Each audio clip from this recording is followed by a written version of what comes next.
Light बंद करके हाँ? अच्छा, तो ये वाला तो सही है। ये वाली जला दो, ये वाली।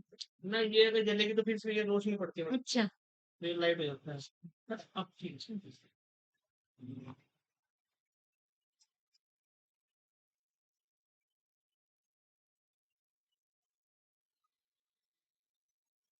आवर्ती और आवर्तकाल के बारे में पढ़ा था हमने, है ना, इससे पहले वाले जो लेक्चर हुआ था उसमें।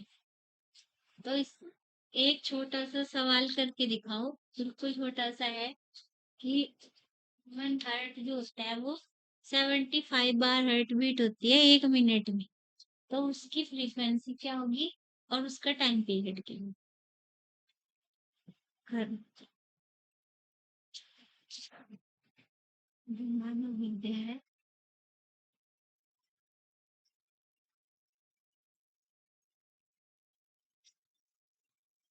ये मेरा है, 70 बार धनुष की। एनसीईआरटी में दिया हुआ है ये क्वेश्चन।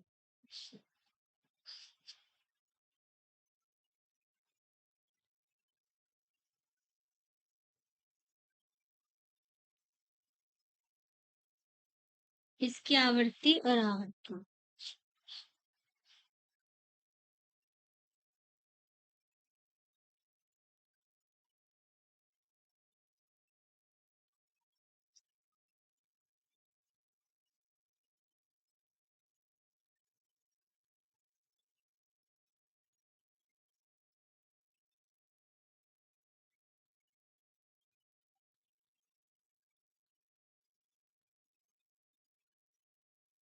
अब इसमें जो आई आवर्ती,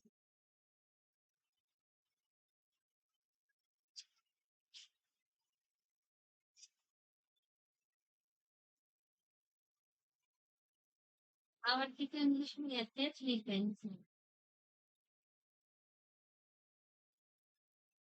और टाइम पीरियड।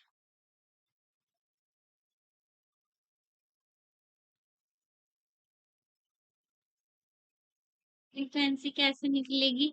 बेटा तू आगे आ जा, नहीं तो पीछे बैठी है, यहाँ आ जा।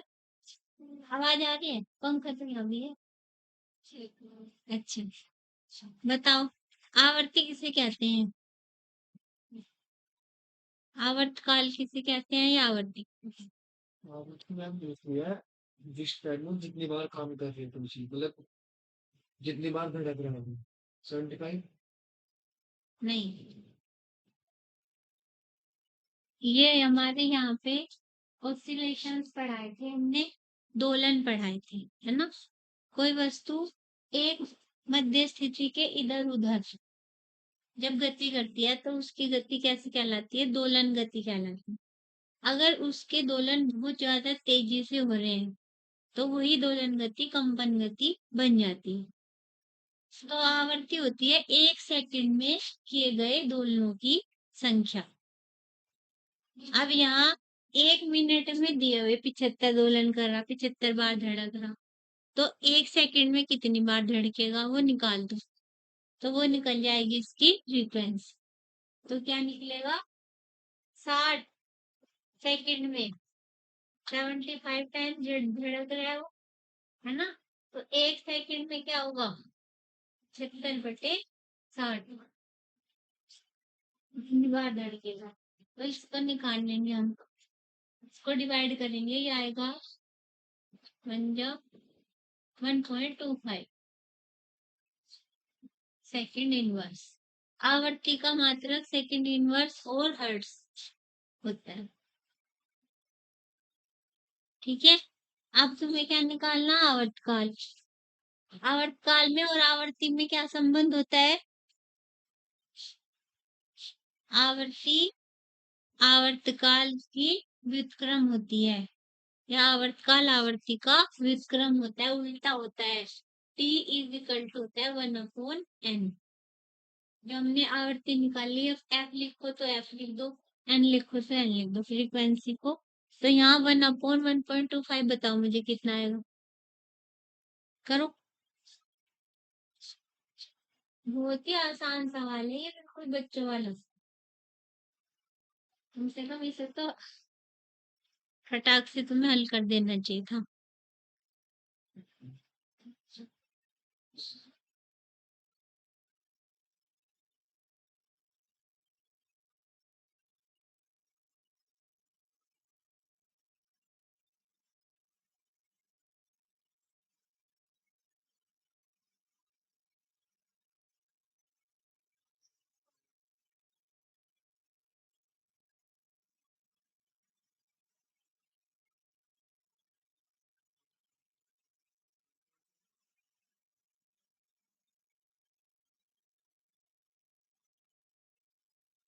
ये था। Thank you.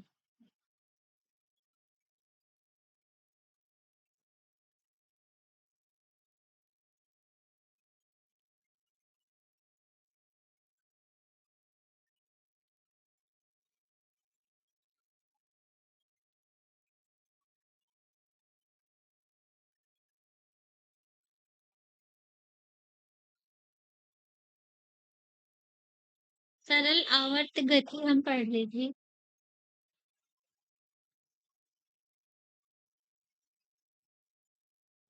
Simple harmonic motion, सरल आवर्त गति क्या होती है? एक बिंदु के इधर उधर एक सरल रेखा में जो गति हो, और जो हमारी अ, सरल आवर्त गति है वो मैथमेटिकल रूप से रिप्रेजेंट करने के लिए सबसे सिंपलेस्ट फॉर्म है। F is equal to minus k x के रूप में हम उसको प्रदर्शित करते हैं। तो जहाँ x है उसमें x क्या है? उसकी पावर 1 है। तो इसलिए उसके बाद एक्स स्क्वायर, ये सब अलग अलग तरह की गतियां होंगी, लेकिन वो सिंपल हार्मोनिक मोशन में काउंट नहीं होंगी। तो सिंपल हार्मोनिक मोशन के लिए हमारी जो फार्मूला है F is equal to minus k x, इसमें एक्स की पावर 1 होती है, इसलिए सिंपलेस्ट फॉर्म है मैथमेटिकल रूप में जब हम किसी भी हार्मोनिक मोशन को लिखते हैं, इसलिए हम उसको क्या बोलते हैं? Simple harmonic motion. General equation of simple harmonic motion, ये इम्पोर्टेंट है।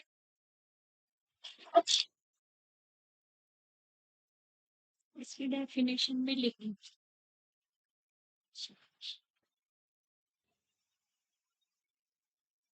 One of the simplest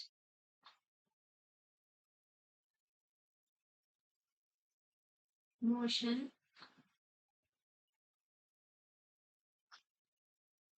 which can also be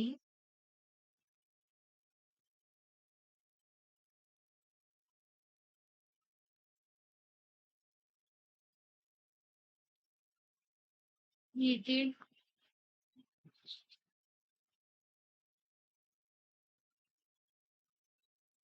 exactly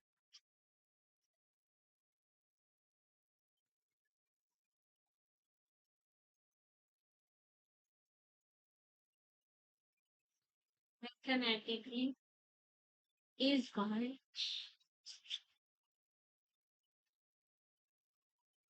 simple harmonic motion.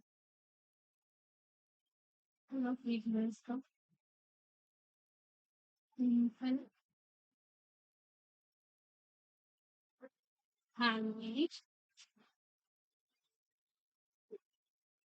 motion. It is represented by sine wave or cosine wave or combination of.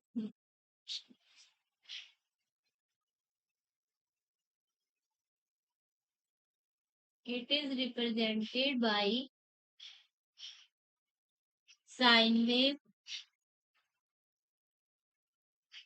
cosine wave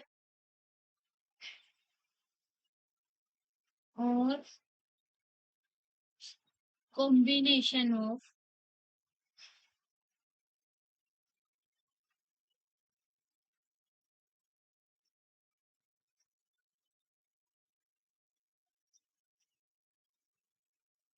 sine wave और cosine wave।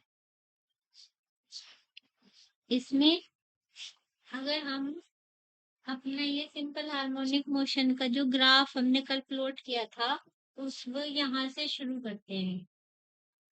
ये तो ये cosine wave का graph होगा। अगर हम उसको यहाँ से शुरू करते हैं तो ये साइन वेव का ग्राफ है, जो कि 0 पे साइन की वैल्यू 0 होती है और यहाँ पे ये इसकी यहाँ पे कितनी वैल्यू है t/2, तो t/2 पे यहाँ जाएगा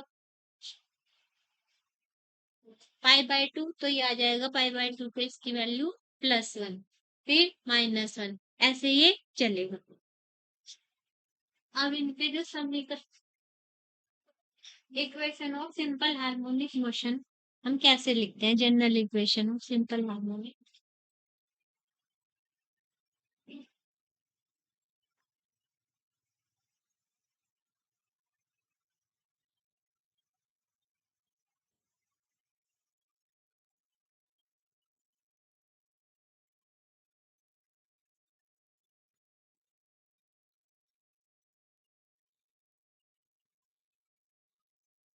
y is equal to a sin omega t plus phi, और या कोसाइन के फॉर्म में लिखेंगे y is equal to a cos omega t plus phi। ये दोनों ही हमारी सिंपल हार्मोनिक वेव की इक्वेशंस हैं।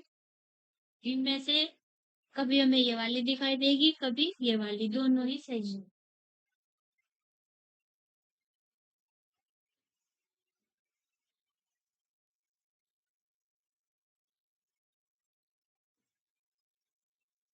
अब इसमें y क्या है और ओमेगा क्या है और फाई क्या है, बता सकता है कोई बच्चा?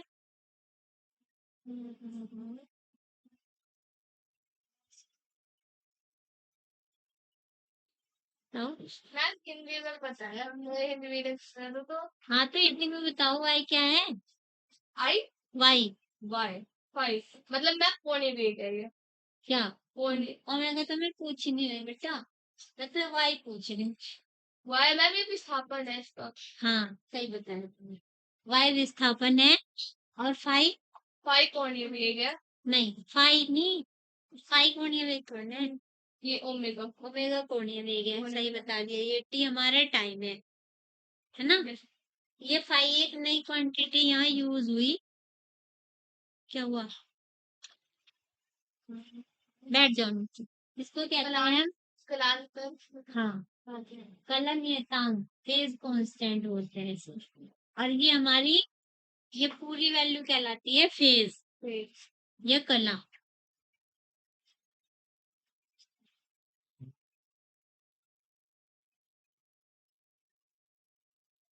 तुमने अभी इंटर किया है क्या?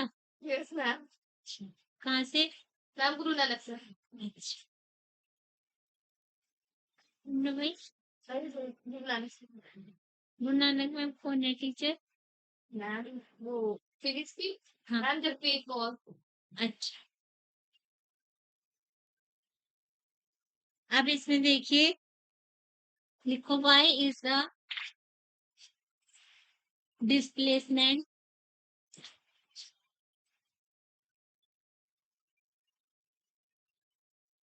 इसको विस्थापन बोलते हैं।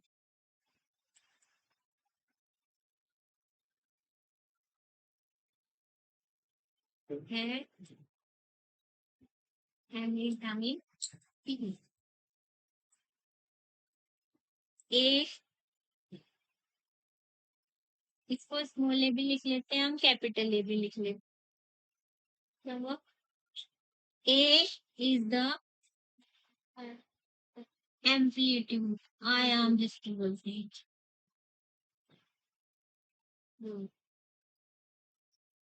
और omega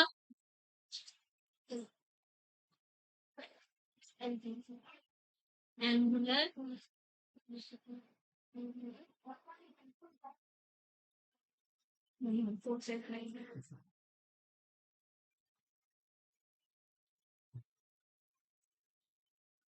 omega T plus 5 is called phase, where phi is called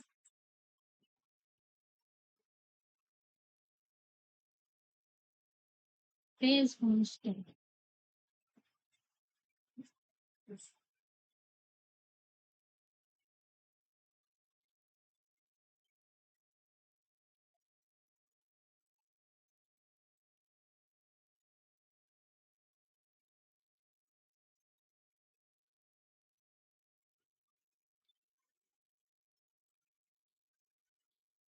ये बता दो, लिख रहे हो अभी?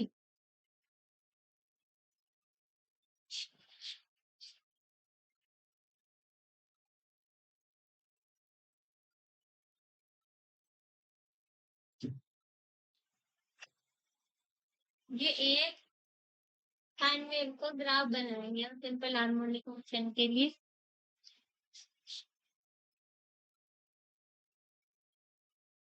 एस इधर हम क्या अपलोड करते हैं? Time T. और इधर हम क्या अपलोड करते हैं? डिस्प्लेसमेंट।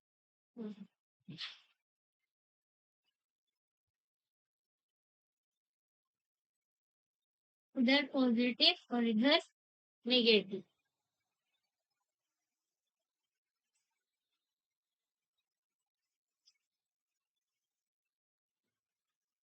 अब इसमें हम 3-4 पॉइंट्स बनाएंगे।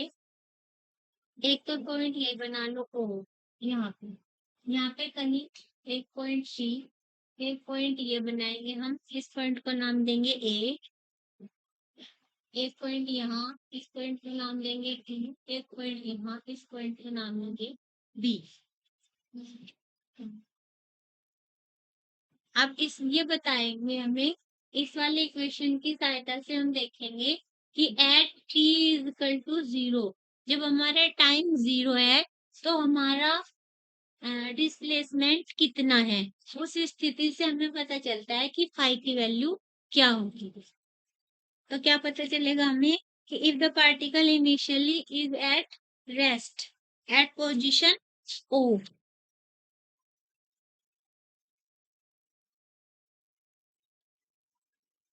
if the particle is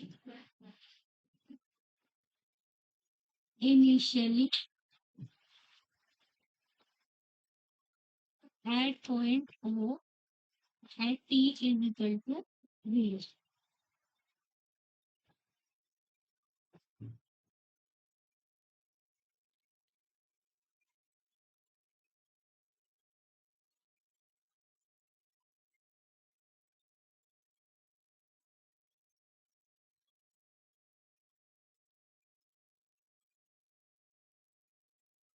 Then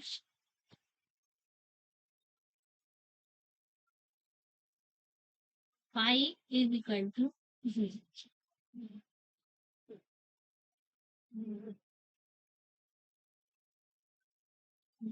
If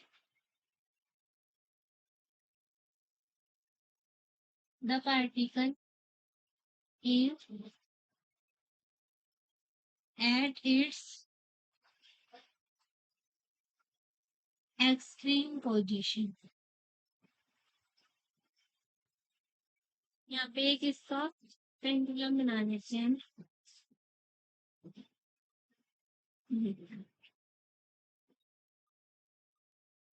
ये ऐसे हमारा सिंपल पेंडुलम है, इसको हमने यहाँ पे ले जाके और छोड़ दिया, तो ये इसकी एक्सट्रीम पोजीशन है और ये इसकी मीन पोजीशन है। ये मीन पोजीशन को हमने यहाँ पे रिप्रेजेंट किया हुआ है, यहाँ यहाँ यहाँ। और ये जो इसकी पोजीशन है, एक बार पॉजिटिव डायरेक्शन में मैक्सिमम होगी, एक बार निगेटिव डायरेक्शन में मैक्सिमम होगी। तो ये कहाँ से हो रहा है हमें? पॉजिटिव डायरेक्शन में मैक्सिमम एट पॉइंट ए और निगेटिव डायरेक्शन में मैक्सिमम एट पॉइंट बी। तो जब हमारा क्या है, if the particle is eight extreme position, ये तो ए पे होगा, ये तो बी पे होगा। At A and B. तो उस स्थिति में थीटा या phi will be plus minus 5/2। तो हमारा जो फेज कांस्टेंट की वैल्यू होती है एक्सट्रीम पोजीशन पे कितनी होती है, π/2। अगर वो वहां से शुरू कर रहा है अपनी किसको, मोशन को एक्सट्रीम पोजीशन से शुरू कर रहा है, तो हम उस स्थिति में फाई को क्या लेंगे, π/2 लेंगे। अब इसमें देखो जो हमारी साइन वेव की इक्वेशन होती है ना, वो ये होती है ऐसी। और अगर इसमें हम इसको एक्सट्रीम पोजीशन से शुरू करें, यहाँ से शुरू करें, तो फाइव को क्या लिखेंगे, π/2। तो यहाँ क्या हो जाएगा, sine π/2 plus omega T. Sine 90 plus theta कितना होता है, कोस थीटा। तो फिर वो ये वाली इक्वेशन आ जाएगी, y is equal to A cos omega t. ये मैंने बताया था कि ये वाले अगर हमें ग्राफ ऐसा दिख रहा है जो मैक्सिमम से शुरू हो रहा है, तो ये कोसाइन वेव का ग्राफ होता है। और अगर ये यहाँ से शुरू हो रहा है अपनी मेन पोजीशन से, तो फिर ये साइन वेव का ग्राफ। तो ग्राफ देख के भी हम बता सकते हैं कि ये कोसाइन वेव का है या साइन वेव।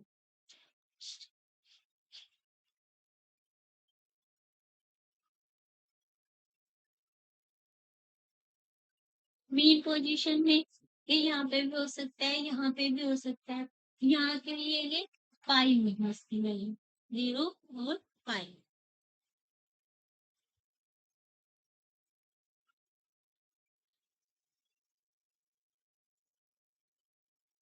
अब इसकी सारी कंडीशंस लिख लेते हैं। At time t is equal to 0, phi is equal to 0, है ना। और एट ए थीटा कितना, फाई कितना, π/2। At Q pi, at B कितना, माइनस के π/2 या 3π/2। और पी और क्यू, अगर पी पे है, पी पे हमें बताना है कि फाई की क्या वैल्यू होगी, तो वो एक पर्टिकुलर वैल्यू हमें निकालनी पड़ेगी। इन इन पी पॉइंट्स पे यहाँ यहाँ यहाँ यहाँ तो हम बता देंगे कि क्या इस समय कितनी वैल्यू होगी फाई की। लेकिन अगर कहीं बीच में है, तो उसे एक पर्टिकुलर इक्वेशन के द्वारा हमें शो करना पड़ेगा।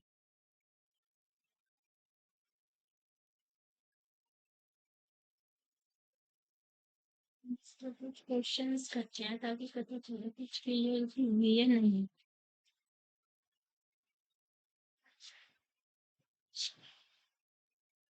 मिटा दो इसे, मिटा दो।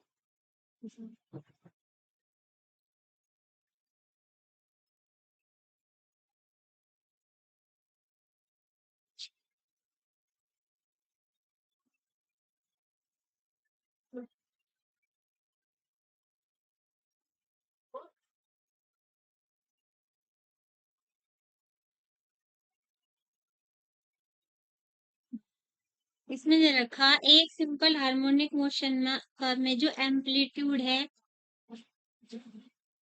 एक, एक की वैल्यू दे रखी है 5 सेंटीमीटर,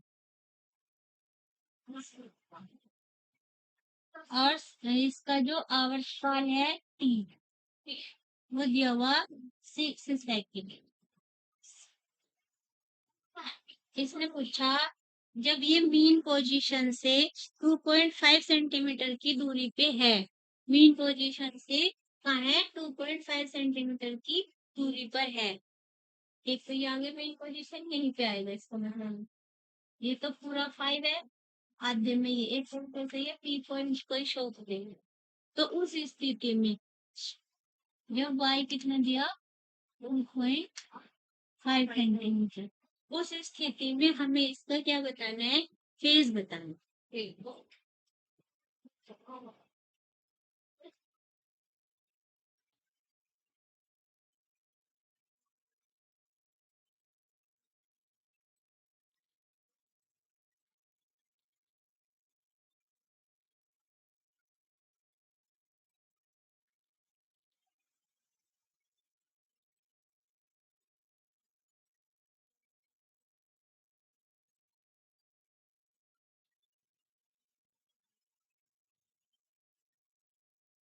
ये साइन ओमेगा टी प्लस 5। इससे पहले तो मुझे ये बता दो इसमें फेज क्या है। फिर टी प्लस हाँ ये पूरी जो वैल्यू है ना, इसको हमने फेज कहा था, और फाई को क्या कहा था, फेज कांस्टेंट कहा था। तो यहाँ पे y की वैल्यू कितनी दी इसने, 2.5 है ना, और a की वैल्यू कितनी दी, 5 साइन ओमेगा t प्लस 5। तो इस यहाँ पे ये क्या हो जाएगा, साइन ओमेगा t प्लस 5 कितना आ गया, 2.5/5 यानी कि 1/2। तो ये कितना आ जाएगा, साइन, हाँ इसको लिखेंगे यहाँ ओमेगा की वैल्यू को 2π/t इंटू टी। इस 5 को हटा दो यहाँ से, अभी 5 की जरूरत नहीं है, फिर कॉन्स्टेंट के बच्चे इसमें खाली एक बच्चा। तो ये आ जाएगा 1/2। तो ये क्या हो गया, सॉरी इसे ऐसे ही लिखा रहने दो, इसको हम ऐसे भी लिख सकते हैं 2π/t इंटू टी, उस फॉर्म में भी अगर तुम लिखना चाहो। चलो ये कौन एक चीज तुम्हें पता चलेगी, ओमेगा की वैल्यू क्या होती है 2π/t, तो 2π/t इंटू टी के फॉर्म में भी हम इसको लिख सकते हैं। अब हमारा मेन मकसद है इसकी वैल्यू निकालना। तो यहाँ ये 1/2 वैल्यू आई, तो 1/2 कितने की वैल्यू होती है, साइन 30 की, और इसको पाई में बताना है हमें, क्योंकि हमें जो ऑप्शन दिए हुए हैं ना आंसर में, तो ये दिया हुआ है, ऑप्शन लिख लेती हूँ यहाँ पे, 5π/12, सेकंड ऑप्शन दिया हुआ है π/4, थर्ड ऑप्शन दिया हुआ है हमें π/3, और फोर्थ ऑप्शन दिया हुआ है π/6। अब बताओ, अगर हम इसको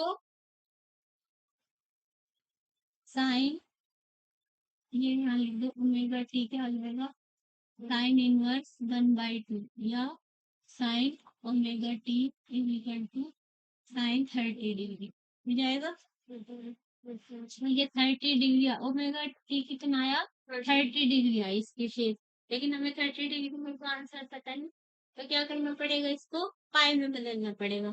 तो ये क्या हो जाएगा, 5/6, 180/6, 30 आएगा ना, पाई की वैल्यू 180 रखेंगे। क्या देखे भाई, पप्पा ने,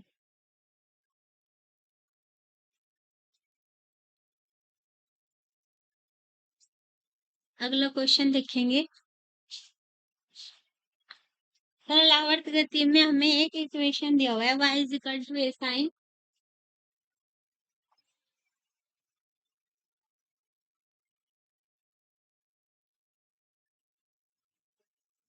y is equal to a sine 2π/t, 2π/t, ये भी ओमेगा को ही लिख सकते हैं हम, है ना, क्योंकि ओमेगा क्या था अभी 2π/t, 1/t को n, तो 2πn, ये भी इसकी दोनों फॉर्म्स होती है ओमेगा की, प्लस अल्फा, ये दिया हुआ है मुझे। तो टी टाइम पे हमें इसकी फेज बतानी है, और इसमें ऑप्शन दिए हुए हैं हमें, find phase at time t. First option दिया हुआ है हमें 2π/t, सेकंड ऑप्शन दिया हुआ है हमें अल्फा, थर्ड ऑप्शन दिया हुआ है हमें 2π/t plus alpha, fourth option दिया हुआ है हमें 2π/t। इसमें फेज क्या है, ऑप्शन कौन सा ऑप्शन, थर्ड ऑप्शन बता रही है ये लड़की, और कोई बताएगा, थर्ड ऑप्शन ठीक है या गलत, कि उसने बता दिया तो सही है, नहीं बताया तो भी सही है, सही है या गलत, तुम भी बताओ बेटा, कुछ भी बताओ, गलत बताओ सही बताओ, इसमें कोई वो नहीं है कि हाँ तो तुम पूछने के लिए आए हुए हो। यहाँ से देखो, ये इसीलिए मैंने मिटाया है ना, यही वाला सही है, क्योंकि इसमें देखो क्या लिखा हुआ है, जो हमारा ओमेगा टी प्लस फाइव है यही फेज है, और अगर मैं इसमें कहूँ फेज कांस्टेंट क्या है, फिर अल्फा आ जाएगा। तो ये बहुत ही छोटे छोटे से क्वेश्चंस हैं जो आते हैं, और ये इनमें कुछ नहीं, बस सीधे अगर आपको इसका ये फॉर्मूला याद है तो आप इसको कर सकते हैं।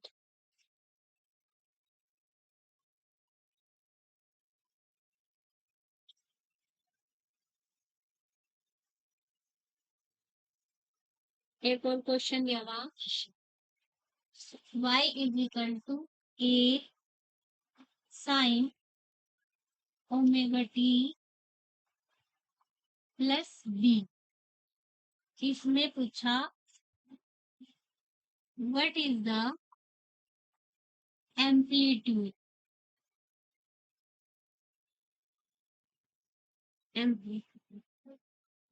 तो एम्पलीट्यूड में फिर इसने ऑप्शन दिया, कैसे ऑप्शन दिया हमने, A B, A plus B, fourth में हमने दिया under root A plus B. कौन सा रहेगा इसमें से सही, ए। इसमें जो साथ में बी करके दे दिया, ये बस कुछ नहीं है, कंफ्यूजन क्रिएट करने के लिए दिया हुआ है बी, इससे हमारा एम्पलीट्यूड हमारा ए का ही है।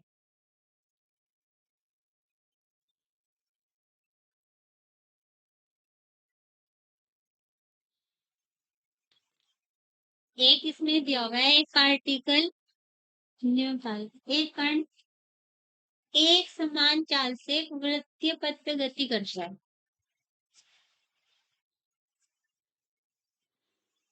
ऐसे ऐसे चल रहा है। तो इसने कहा कि उसकी गति कैसी होगी, आवर्ती गति होगी, आवर्ती और सरल आवर्ती दोनों तरह की, पीरियोडिक मोशन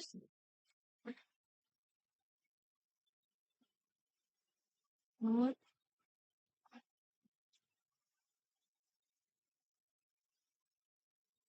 सरल आवर्ती। दूसरे में दिया इसने ओनली पीरियोडिक मोशन या आवर्ती। थर्ड ऑप्शन में दिया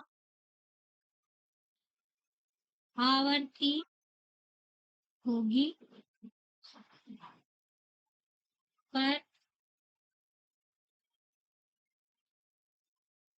सरल आवर्त गति नहीं है।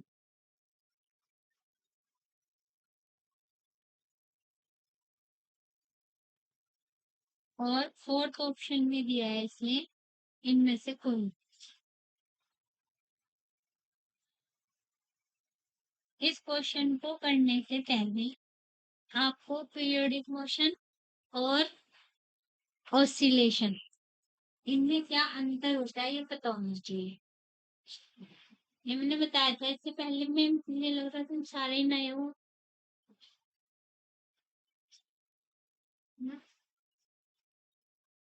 देखो, आवर्ती गति होती है वो यदि कोई वस्तु एक निश्चित समय के बाद अपने रास्ते को दोहराती है तो उसकी गति आवर्ती गति कहलाती है, मतलब एक निश्चित टाइम पीरियड के बाद वो फिर वहीं से जाएगा। जैसे सन है, अर्थ उसके चारों तरफ क्या कर रही है, घूम रही है, तो जब वो एक साल बीत जाएगा उसका, एक साल के बाद फिर उन्हीं उन्हीं जगह से दोबारा से जाएगी, तो उसकी गति कैसी है, आवर्ती गति। तो एक निश्चित समय के बाद जब कोई अपने मार्ग को दोहराए, अपने रास्ते के हर बिंदु को दोहराए, उसी रास्ते से जाना चाहिए उसे, कोई और रास्ता उसका नहीं होना चाहिए। जैसे तुम लोग सुबह 8 बजे डेली स्कूल आते हो, मान लो उसी रास्ते से आते हो, तो तुम्हारी गति भी कैसे जाएगी, आवर्त गति। रोज सुबह 8 बजे फिर उसी पोजीशन पे जाओगे, फिर 1 बजे से वापस जाओगे, तो अपनी गति को बार बार दोहराएगा, तो ये आवर्ती। लेकिन अगर वो आवर्ती गति एक बिंदु के इधर उधर हो तो वो दोलन कहलाती है। दोलन वाली गति में ही हमने एक रूप दिया सरल आवर्त गति, जो सरल रेखा में दोलन होंगे हमारे। जैसे एक स्प्रिंग से एक द्रव्यमान को बांधो और उसे ऐसे जमीन पे रख के उसे ऐसे खींचो, तो वह ऐसे ऐसे गति करता है।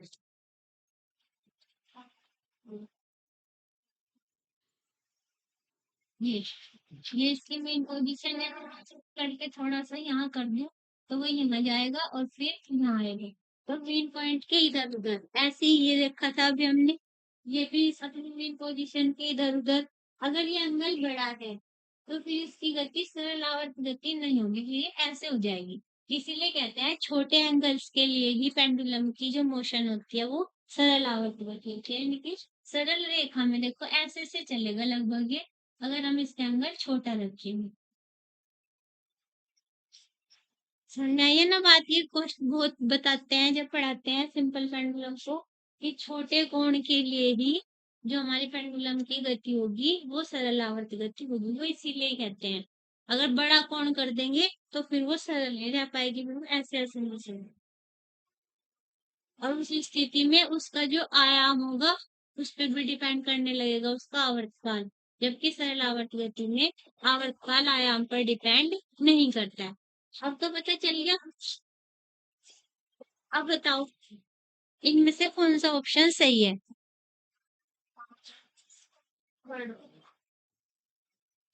हाँ, आवर्त गति तो होगी पर सरल आवर्त नहीं होगी। अच्छा, अब इसमें कुछ एग्जाम्पल दे रहे हैं।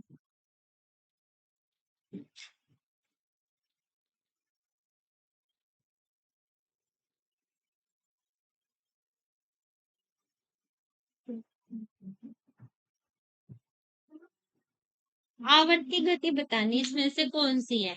कमान से छोड़ा गया तीर, यानी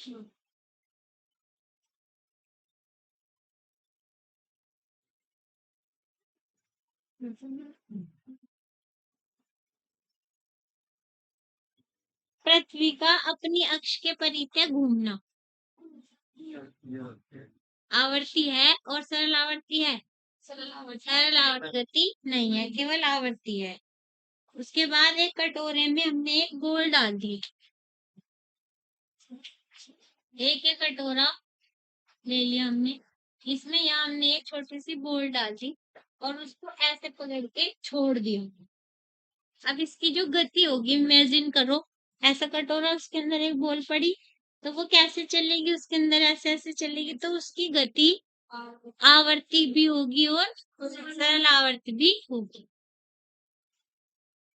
ऐसे ही है किसी यू नली में दोलायमान पारे के स्तंभ की गति, एक यू नली ले लो, ठीक है, ऐसे हमने क्या किया, इसमें पारा भर दिया, अब इसको हिला दिया, तो ये पारा जो होगा अपनी मेन पोजीशन से ऊपर नीचे ऐसे जाएगा, बार बार ऊपर बार बार नीचे, तो यहाँ पे इसकी जो गति होगी वो कैसी होगी, सरल आवर्त गति होगी, यानी कि आवर्ती भी होगी और सरल आवर्त। अब समझ में आ गया ना ये सब?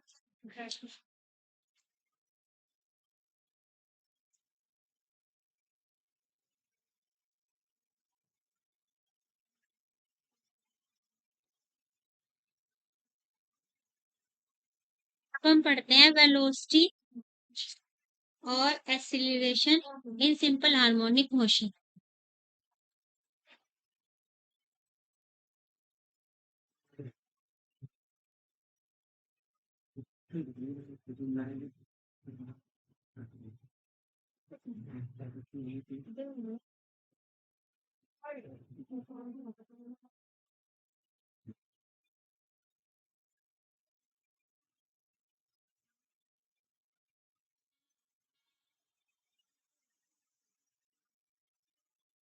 y के हमने इक्वेशन लिख दी कि y is equal to a sin omega t plus 5।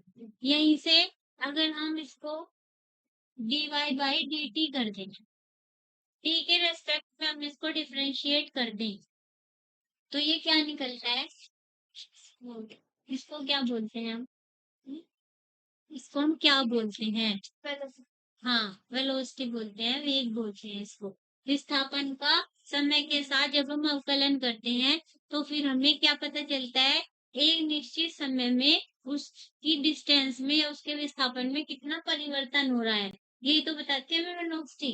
एक टाइम में कितना विस्थापित हुई एक दिए गए पर्टिकुलर टाइम में। आ जाओ भाई।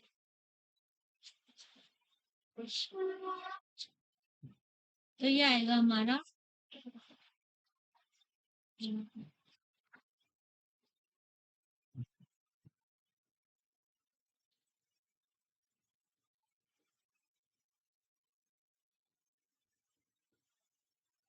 इनमें एक दो कैपिटल ये दिखाई नहीं देता। तो ये क्या होगा, क्या हुआ भाई, इसको ठीक है रेस्पेक्ट में डिफरेंशिएट कौन करेगा, करो जल्दी। क्या आएगा इसमें, साइन थीटा का D by D T of sine T क्या होगा, कोस टी। तो ये क्या आ जाएगा, ए, फिर ये ओमेगा टी आएगा, फिर D by D T of omega T आ जाएगा, तो ओमेगा बाहर आ जाएगा। तो A omega cos omega T plus five, omega T plus क्या आ गया। अब हम इसको लिख सकते हैं plus minus omega under root A square minus Y square. क्यों क्यों लिखना हमने ऐसे, और थीटा होता है 1 माइनस साइन स्क्वायर, ये वाली आईडी यूज करूंगी। इसको थीटा की जगह क्या लिखा, 1 माइनस साइन स्क्वायर थीटा। तो 1 माइनस 1 की जगह आगे ए अंदर चला गया, अंडर रूट कर दिया ना इसका। तो फिर यहाँ जो दूसरी टर्म आई थी साइन वाली, तो इसकी जगह हमने वाई लिखी। आगे समझ में ये लाइन कैसे आई। तो वैसे हमारी वेग की ज्यादातर हम यही समीकरण लिखते हैं।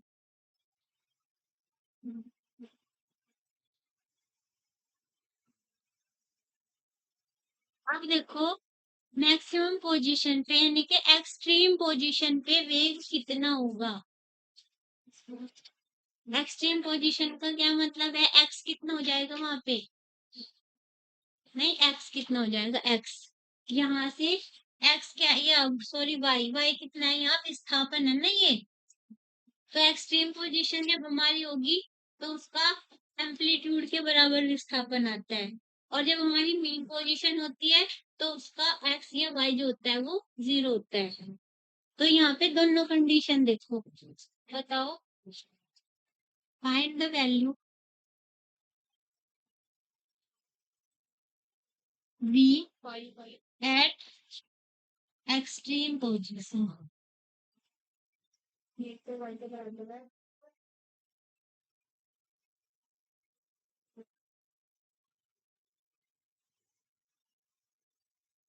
और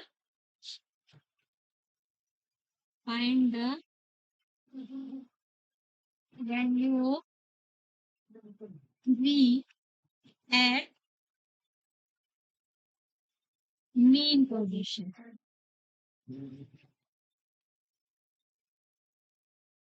बताओ, मैम एक्सट्रीम पोजीशन पर तो वेलोसिटी 0 और मैम मीन पोजीशन पर ओमेगा के बराबर होगी।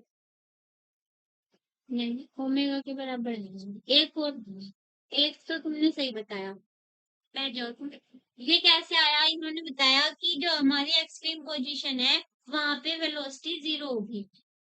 हमने क्या किया, फॉर्मूले में y is equal to A put कर दिया, क्योंकि हमें पता है एक्सट्रीम पोजीशन पे y कितना है, a के बराबर है। तो जब हमने यहाँ a पुट कर दिया, ए स्क्वायर माइनस ए स्क्वायर 0, तो ये सारी टर्म क्या हो जाएगी 0। तो इसलिए v इज वेलोसिटी कितनी 0 है। और ये उस दिन भी मैंने बताया था कि जब हम यहाँ पे जाते हैं तो हमारा पेंडुलम रुक जाता है यहाँ जाके, रुकने का क्या मतलब है कि उसकी वेलोसिटी 0 हुई, फिर वो चलना शुरू करता है, लेकिन वो यहाँ पे नहीं रुकता, मीन पोजीशन पे नहीं रुकता। जबकि यहाँ पे फोर्स 0 होता है, उसके बावजूद भी वो यहाँ नहीं रुकता, क्योंकि उसकी वेलोसिटी यहाँ मैक्सिमम होती है। और वो कितनी होती है, जब हम इसमें y पे 0 रख देंगे तो ये क्या हो जाएगा, अंडर रूट ए स्क्वायर का मतलब ए, तो ये क्या हो जाएगा v is equal two plus minus A omega. तो ये आएगा यहाँ 0 और ये यहाँ आएगा ये इक्वल टू प्लस माइनस ए ओमेगा, यानी कि ये इसकी कैसी वैल्यू है, मैक्सिमम है। तो वेलोसिटी मैक्सिमम होगी कहाँ, मीन पोजीशन पे। अब हमें क्या निकालना है, एक्सेलरेशन निकालना। इसको ना उसको लिख देती हूँ।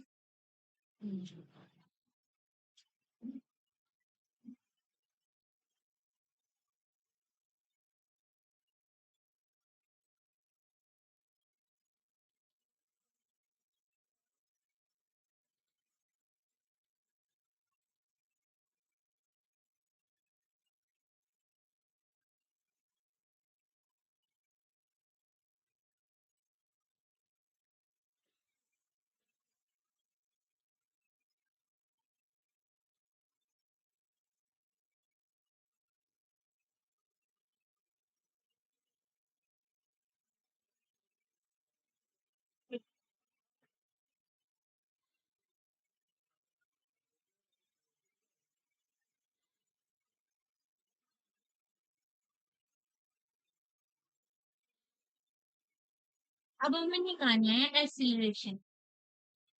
एक्सेलरेशन क्या होता है, हाँ त्वरण तो होता है, वो तो हिंदी है उसकी। यहाँ पे जो हमारे विस्थापन में समय के साथ जो परिवर्तन हुआ उसे हमने वेग कहा, और वेग में समय के साथ जो परिवर्तन होता है उसे हम त्वरण कहते हैं, है ना। तो यहाँ पे त्वरण जब निकाल लेंगे, जैसे हमने यहाँ विस्थापन को डिफरेंशिएट किया था टी के रेस्पेक्ट में, अब हम वेग को डिफरेंशिएट करेंगे, या कह सकते हैं कि विस्थापन को 2 बार डिफरेंशिएट करेंगे। तो ये हो जाएगा dv बाई dt, और इसको क्या लिख सकते हैं, d2y बाई dt स्क्वायर। अब ये वाली आई थी ना हमारी, ये वाली आई थी ना, तो इसी को ही डिफरेंशिएट कर दो एक बार और बस। तो क्या आ जाएगा, cos ओमेगा t का डिफरेंशिएशन क्या होगा, d बाई डी टी हो cos omega t minus sine, cos theta का होता है माइनस का साइन थीटा। तो ये क्या आ जाएगा, माइनस ओमेगा, फिर इसमें ओमेगा भी तो है ना इसके साथ, फिर D by D T of omega T करेंगे और वो आ जाएगा ओमेगा, तो आएगा minus omega sine omega t.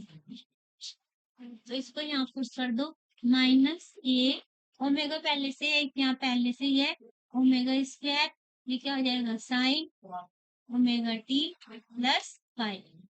ये क्या है, ये 20 के साथ जोड़ दो, y बन गया ना, माइनस ओमेगा स्क्वायर वाई, ये आ गया हमारा ए।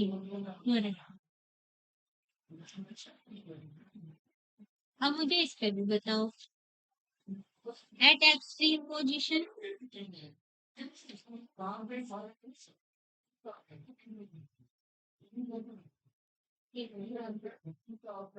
एट मीन पोजीशन क्या क्या वैल्यू होगी त्वरण की, एक्सट्रीम पोजीशन पे क्या करना पड़ेगा, हमें y को क्या रखना पड़ेगा, y is equal to A, then acceleration क्या हो जाएगा माइनस ओमेगा स्क्वायर ए, ये इसकी मैक्सिमम वैल्यू होगी, ये हो जाएगा हमारा ए मैक्सिमम, ये अल्फा भी कह सकते हैं। और मेन पोजीशन पे y इज इक्वल टू होता है 0, तो ये कितना हो जाएगा 0। तो पहले दिन ये बताया था ना मैंने कि यहाँ पे एक्सट्रीम पोजीशन पे v तो 0 होता है, लेकिन a क्या होता है मैक्सिमम होता है, एफ बी क्या होता है यहाँ पे मैक्सिमम होता है। मीन पोजीशन पे v मैक्सिमम होगा लेकिन a 0 होगा और एफ बी 0 होगा, ऐसे ही यहाँ पे भी यही वाली कंडीशन आएगी, ये दूसरी डायरेक्शन। अच्छा होगी बात ये अच्छा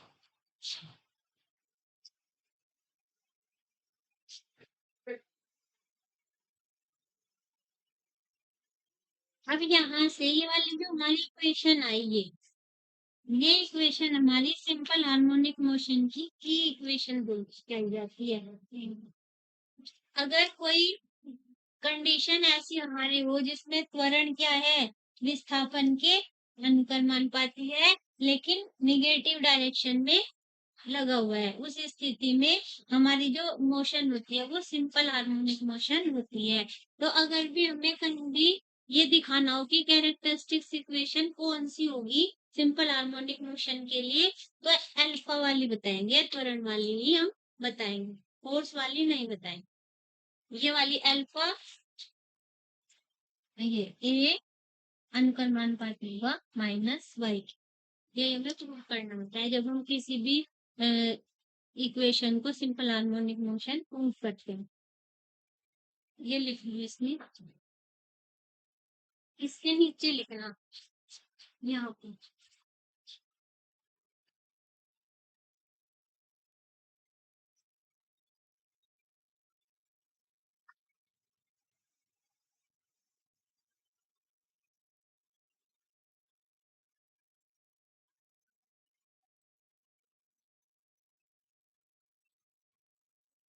दिस इज ये the E equation of simple harmonic motion. The acceleration of the particle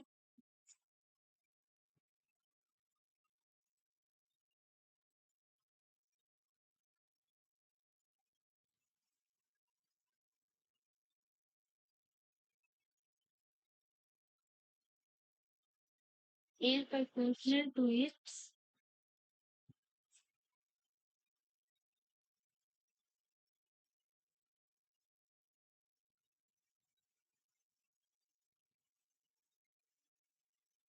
displacement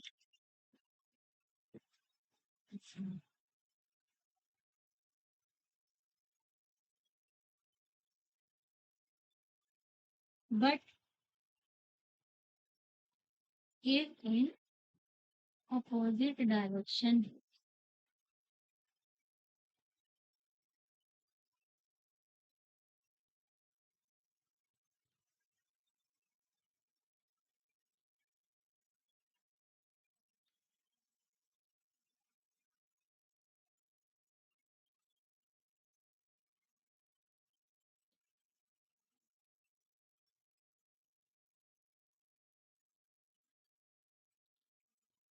मैं यहाँ पे मैंने एक इक्वेशन लिखी थी d2y ओवर dt स्क्वायर या dv बाय dt, तुम्हारे में तो लिखी होगी ना ये।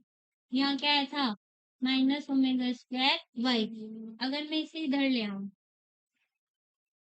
Plus omega square y is equal to 0 हो जाएगा। तो ये सेकंड ऑर्डर की हमारी डिफरेंशियल इक्वेशन है, और इसका जो सॉल्यूशन होता है वो होता है y is equal to A sine omega T plus five.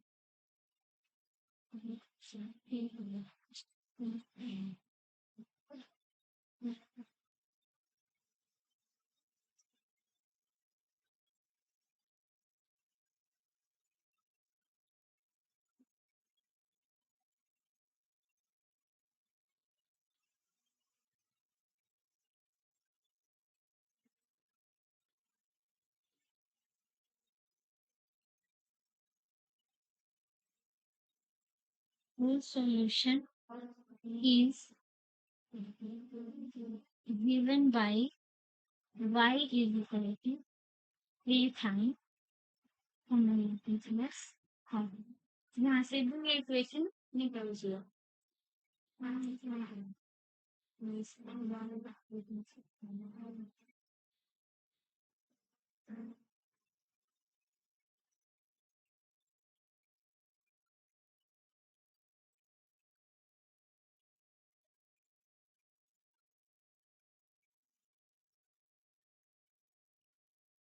अब यहाँ हमने देखा कि जो हमारी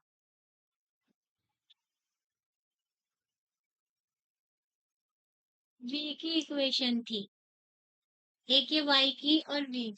y की इक्वेशन में है हमारा a sin omega t plus 5 और v वाली में क्या आया था a omega cos omega t plus 5। तो y विस्थापन और वेग v, इन दोनों में पाई बाय 2 का फेज डिफरेंस होता है, क्योंकि cos और साइन बताया था ना, cos ऊपर से शुरू होगा और साइन यहाँ से, तो उनका जो फेज डिफरेंस होता है हमेशा पाई बाय 2 का ही होगा। एक ही हमारी cos इक्वेशन बनेगी और एक साइन इक्वेशन बनेगी।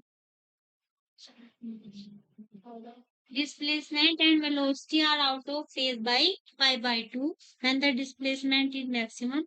ये जरूर लिखो लाइन, ये बहुत इम्पोर्टेंट है। यहाँ से रब कर दीजिए सारा।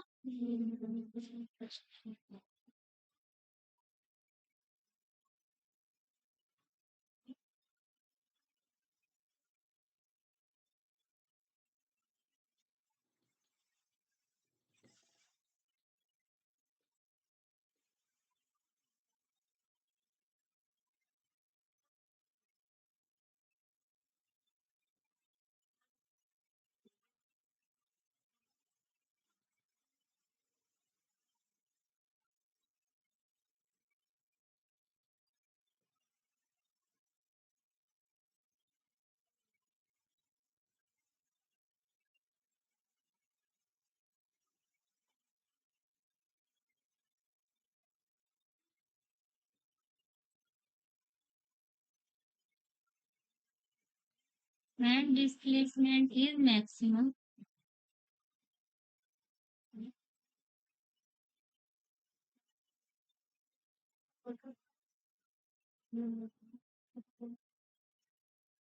ओमेगा टी प्लस 5 कितना आ जाएगा 5 बाई 2। इनका फेज कितना आया, फेज डिफरेंस पाई बाई 2 का, तो ओमेगा टी प्लस 5 की वैल्यू क्या रख देंगे इसमें, पाई बाई 2। तो क्या हो जाएगा ये tan v जीरो। भाई क्या आएगा, ये cos वाली इक्वेशन थी ना y की, वो इसकी यहाँ पे, तो जब हम ओमेगा टी प्लस 5 को v वाली इक्वेशन में रखेंगे, यहाँ पे देखो 5 बाई 2 रख दो इसे यहाँ, तो 0 आ जाएगा ना।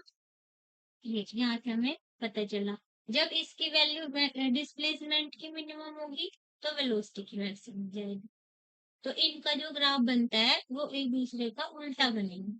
जैसे ही हमने डिस्प्लेसमेंट का ग्राफ बना रखा, ऐसे ही जब हम इसका बनाएंगे, एक साथ दोनों का ड्रॉ करके दिखाते हैं।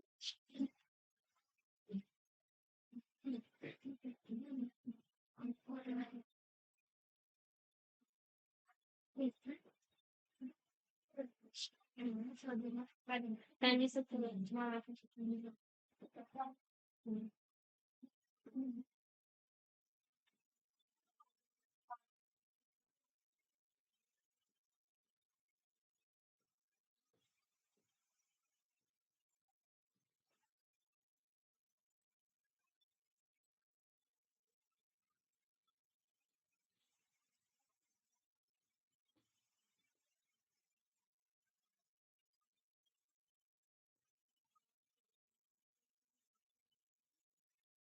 अगर ये 0 होगा तो ये मैक्सिमम।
ये देखो हमने दोनों ग्राफ साथ साथ खींचे। ये वाला ग्राफ दूसरे कलर की ट्यूब में एक थोड़ा मोटा कर ये एक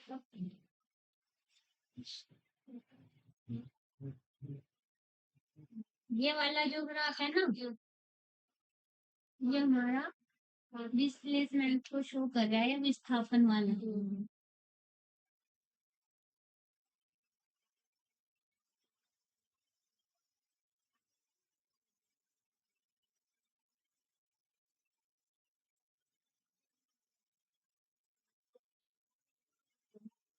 और ये वाला वेग वाला। यहाँ से देखो, जब ये मैक्सिमम वैल्यू पे है हमारा ग्राफ, ये यहाँ पे यहाँ से शुरू हुआ, ये यहाँ पे ये मिनिमम वैल्यू पे है, तो ये यहाँ पे मैक्सिमम पे है। फिर ये यहाँ पे मिनिमम है, तो ये यहाँ पे मैक्सिमम होगा। फिर ये यहाँ पे मिनिमम है, ये यहाँ पे मैक्सिमम होगा अपोजिट डायरेक्शन। फिर ये यहाँ पे मैक्सिमम है, ये यहाँ पे मिनिमम होगा। तो इस तरीके से ये हमारे वेलोसिटी और डिस्प्लेसमेंट के दोनों ग्राफ अगर हम साथ साथ खींचते हैं तो ऐसे बनते हैं। अभी हम तीनों का खींच के देखेंगे, किस किस का, विस्थापन का भी और वेग का भी और त्वरण का। एनसीईआरटी में दिया है ये ग्राफ।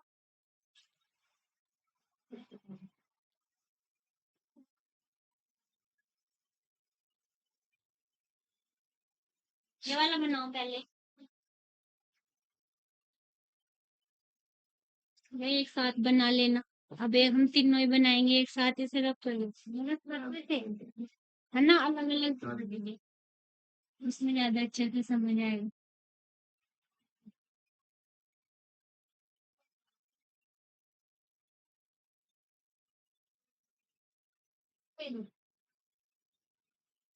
एक कपड़ा था।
एक साथ साथ ड्रॉ करेंगे, बहुत अच्छे से तुम्हें समझ आ जाएंगे ये तीनों ग्राफ।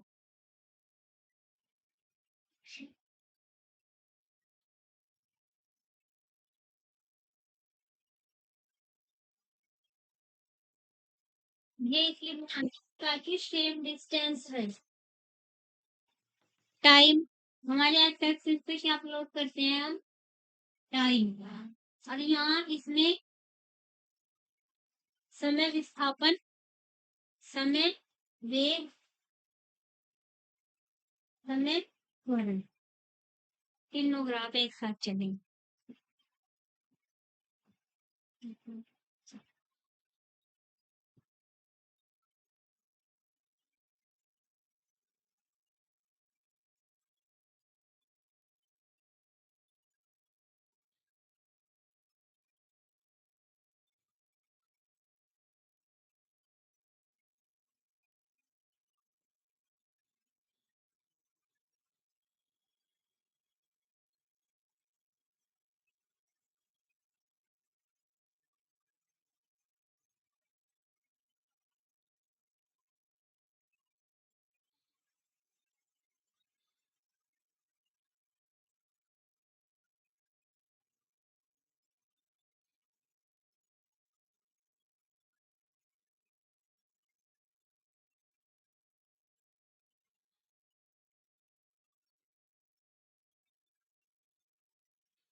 ये बना हमारा। सबसे पहले हम समय विस्थापन ग्राफ खींच लेंगे, है ना।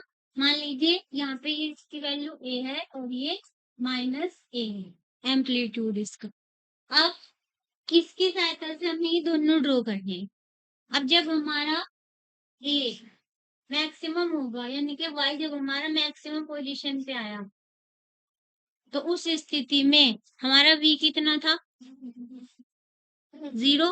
और जब हमारा यहाँ पे 0 था तो v कितना था, मैक्सिमम। ऐसे हम v की यहाँ पे वैल्यू रख लो, ये v की मैक्सिमम है, ये पॉजिटिव में और ये नेगेटिव में। तो जब हमारा y 0 है तो v को हमें यहाँ पे पॉइंट मिलेगा, मैक्सिमम वैल्यू दिखानी है हमें इसकी। दूसरी पोजीशन जब हमारा y मैक्सिमम है तो ये क्या हो जाएगा, 0 हो जाएगा, ठीक है ना। फिर हमारा क्या हुआ, ये 0 हो गया तो ये निगेटिव डायरेक्शन में मैक्सिमम होगा, क्योंकि ग्राफ तो इसका भी वही आएगा, कोस ही तो आया था वहां पे, वो कोस वेव बन कोस आया था। फिर ये जब हमारा क्या हो जाएगा यहाँ पे मैक्सिमम, तो ये हमारा मिनिमम हो जाएगा। समझ में आ रही है बात। फिर यहाँ पे क्या हो रहा है, ये 0, तो ये क्या हो जाएगा, मैक्सिमम, पॉजिटिव डायरेक्शन में मैक्सिमम होगा। फिर यहाँ क्या हो रहा है, ये मैक्सिमम, ये क्या हो जाएगा 0। यहाँ पे क्या हो रहा है, ये 0, यहाँ पे ये क्या हो जाएगा, नेगेटिव डायरेक्शन में माइनस। समझ में आ रहा है ना, पॉइंट लगाते हुए जाएंगे मेरे साथ साथ। फिर यहाँ पे ये क्या हो रहा है, मैक्सिमम, यहाँ पे ये क्या हो जाएगा 0। अब हम इसको ऐसे ग्राफ को ड्रॉ करेंगे।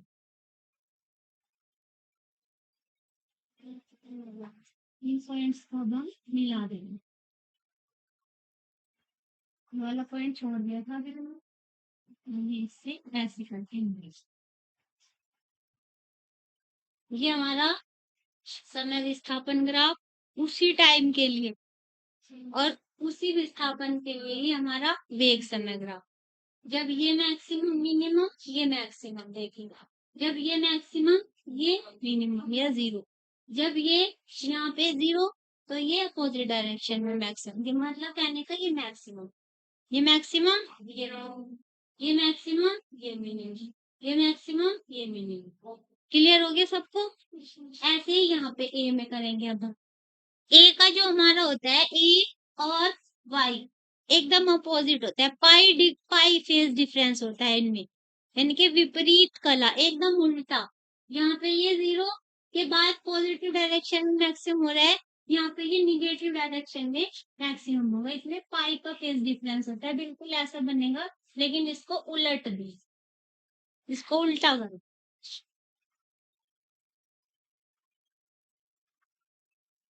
जहाँ ये मिनिमम है वहां ये मैक्सिमम होगा, और जहाँ ये मैक्सिमम है वहां ये मतलब दूसरे डायरेक्शन में मैक्सिमम होगा।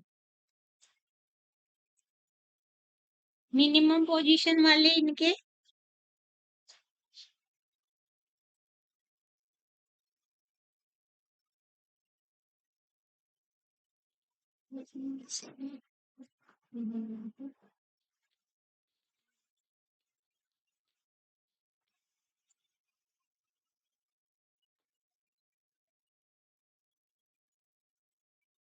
हाँ सही बनाए।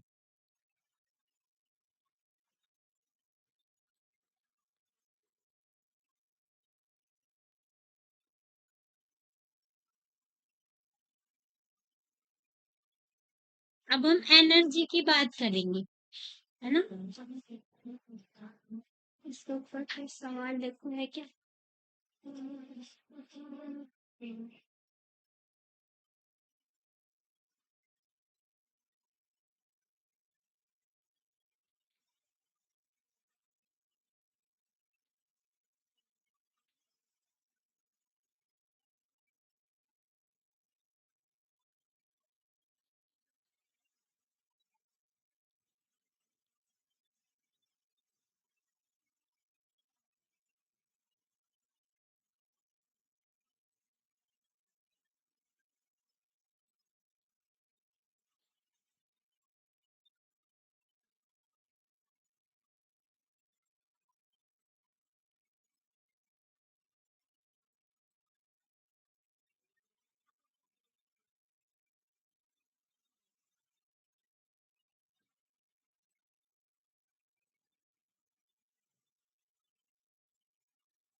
कह दिया एक सिंपल पेंडुलम जो है वो x इज इक्वल टू 0 के सापेक्ष, जैसे ये वाला ग्राफ बना हुआ है 0 के सापेक्ष +1 और -1 आयाम से क्या कर रहा है, सरलावर्त गति करता है।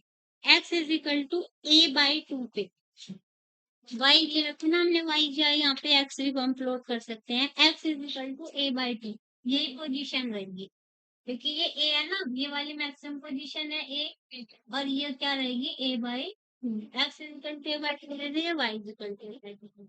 यहाँ पे हमें इसकी चाल बतानी है, v बतानी है कितना। इस वाली इक्वेशन का यूज करेंगे, करके फटाफट निकाल के दिखाओ मुझे। और इसके ऑप्शन दिए हुए हैं हमें,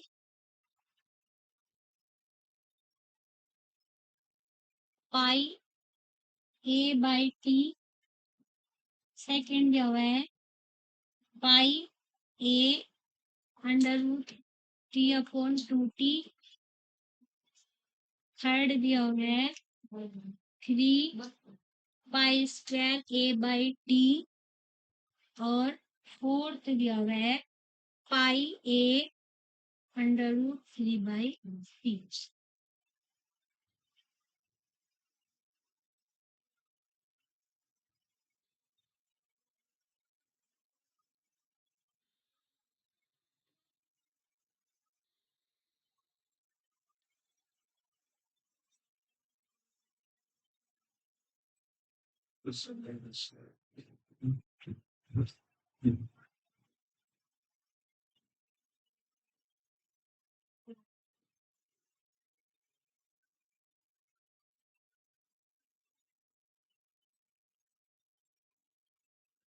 बस इसमें y की जगह क्या लिखोगे, a/2 लिखोगे, है ना, और फिर ओमेगा की वैल्यू पुट कर देना,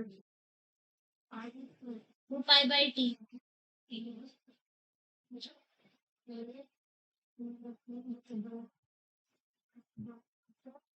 आ गया, कौन सा ऑप्शन सही आया? फोर्थ। हाँ सही, सबका यही आया, नहीं आया तुम्हारा? क्यों भाई, निकाल ला नहीं? देखो एक बार यहाँ देख लो, v is equal to omega √a² minus a²/2 का a²/4 हो जाएगा। जब हम इसे a/2 रखेंगे तो ये क्या हो जाएगा, ओमेगा √v a²/4, तो ये क्या हो जाएगा, ओमेगा √3a/2 हो जाएगा। ओमेगा को रख दो 2π/t इंटू a/2 इंटू √3, 2 से 2 कटेगा। ये तो आया। एक क्वेश्चन आया हुआ है, एक सरल आवर्त गति करते हुए कण का आयाम a है, कोणीय वेग ओमेगा है, इसका अधिकतम वेग और अधिकतम त्वरण का अनुपात बताइए। अब इसका मुझे अधिकतम वेग और अधिकतम त्वरण का अनुपात क्या होगा, ऑप्शन दे रखे हमें। और ये तो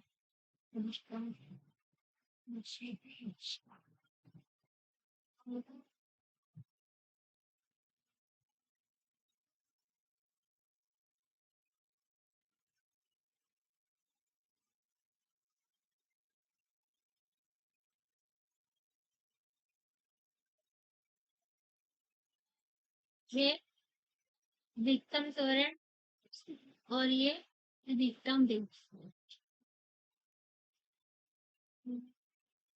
अधिकतम वेग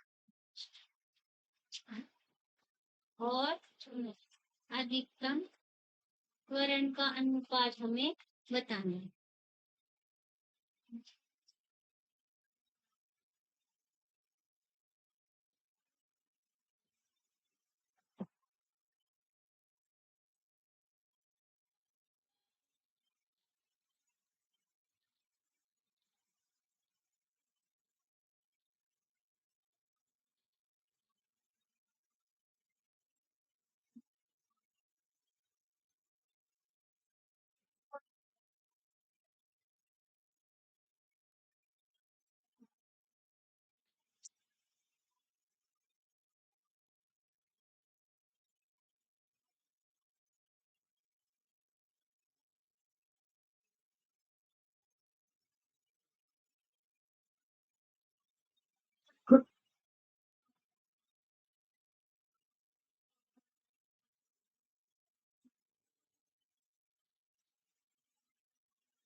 सेकंड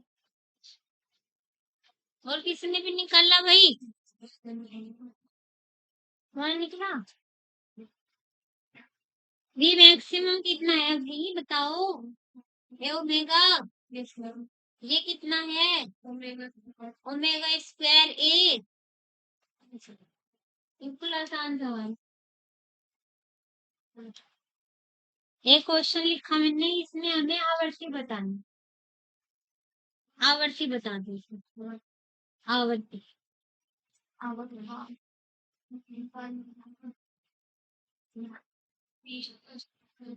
और वेग भी पूछा। हाँ वेग भी पूछा। आवर्ती और वेग, वी मैक्सिमम दोनों बताने। आवर्ती निकालने के लिए इसका यूज करेंगे।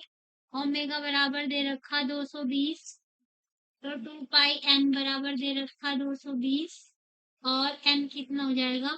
220 बटे 2 पाई, यानी कि 110 बटे पाई आ जाएगा। और फिर इसका वी मैक्सिमम निकाल के दिखाओ। वी मैक्सिमम क्या हो जाएगा? ए ओमेगा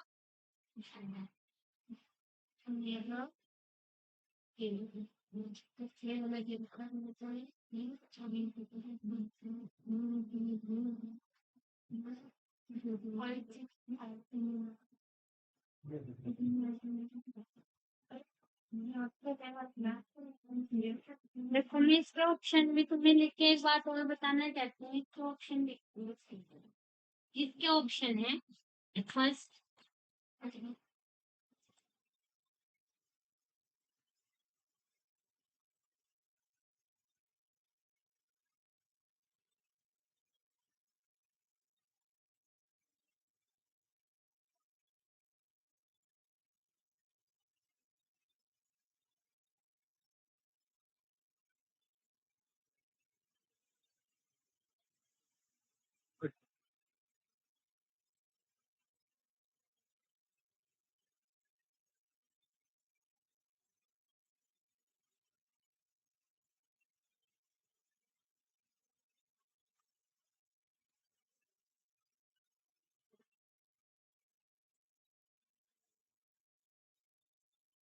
वी मैक्सिमम कितना आया?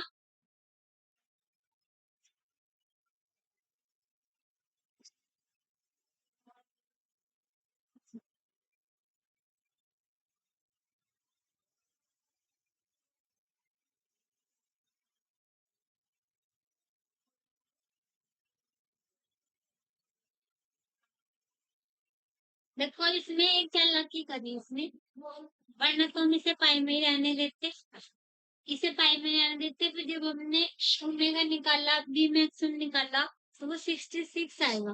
अब इसने 66 भी 2 में दे दिया, तो हमें निकालना ही पड़ेगा उसे। यहाँ 35 निकला, अगर हम 35 से निकाल ले, सोचिए 35 तो आ गया, अब दूसरा हल ना करना पड़े, तो 35 के भी 2 ऑप्शन दे रखे, इसलिए दोनों ही हल करने पड़ेंगे हम, लेकिन निकाल सकते हैं, बहुत आसान है ये, ठीक है। अब इससे अगले टर्म पे पढ़ेंगे भाई, अब तो टाइम हो चुका। अब हमारे पास एनर्जी बची है इसमें, और स्प्रिंग वाले जो छोटे छोटे क्वेश्चन होते हैं